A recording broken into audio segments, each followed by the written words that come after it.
നാം അതിന് മുമ്പേ തന്നെ ക്രിസ്മസ് ആഘോഷിക്കുകയാണ്.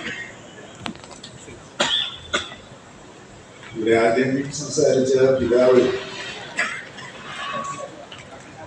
സ്നേഹത്തിന്റെ സന്ദേശം ഇല്ലായിരുന്നു എന്ന് ഞങ്ങൾ ഓർപ്പിക്കട്ടെ. ഒരു ചെറിയൊരു ഇഷ്ടം അറിയാം, പക്ഷെ എന്നോട് സ്നേഹം കുറവാണോ എനിക്കൊരു സംശയം. ഒരു പറഞ്ഞപ്പോൾ ഒരു സ്നേഹം തോന്നില്ലാതെ വളരെ സന്തോഷം. ഞാനിങ്ങനെ ആലോചിക്കാറുണ്ട്, എന്നോട് സ്നേഹം കുറവില്ല. എനിക്കിപ്പോ മനസ്സിലായി, സ്നേഹം കൊണ്ടാണ് സ്നേഹക്കുറവ് കാണിക്കേണ്ടി വരുന്നത്. അത് ശരിയാണ്. നല്ല ഇഷ്ടമുള്ളവർ എന്തെങ്കിലും ചെറുത് കാണുമ്പോൾ നമുക്കൊരു പ്രയാസം തോന്നും. ആ പ്രയാസം വരും. ഇതാകട്ടെ എൻ്റെ പിതൃസ്ഥാനത്ത് നിന്നുകൊണ്ട് എന്നെ കേൾക്കുന്നതാണ് എന്ന് ഞാൻ കരുതും.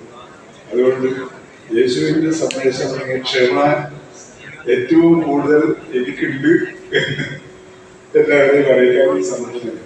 സഹനമാണ് പീഡിപ്പിക്കുന്നതിനോടൊപ്പം ചേർന്ന് കൊണ്ടുള്ള സഹനമാണ് യേശുവിന്റെ ജീവിതത്തിന്റെ സന്ദേശം എന്ന് ഞാൻ മനസ്സിലാക്കിയിട്ടുണ്ട്.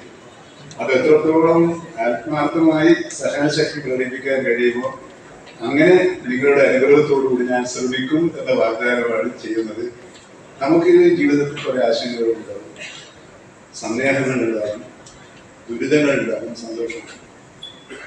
ഏത് പ്രശ്നത്തോടും സമന്വയമായി സൗമ്യമായി പെരുമാറാൻ എന്നെ പഠിപ്പിച്ചവരിൽ ഒരാൾ, ഉപദേശിച്ചതിൽ ഒരാൾ പ്രിയപ്പെട്ട പിതാവാണ്.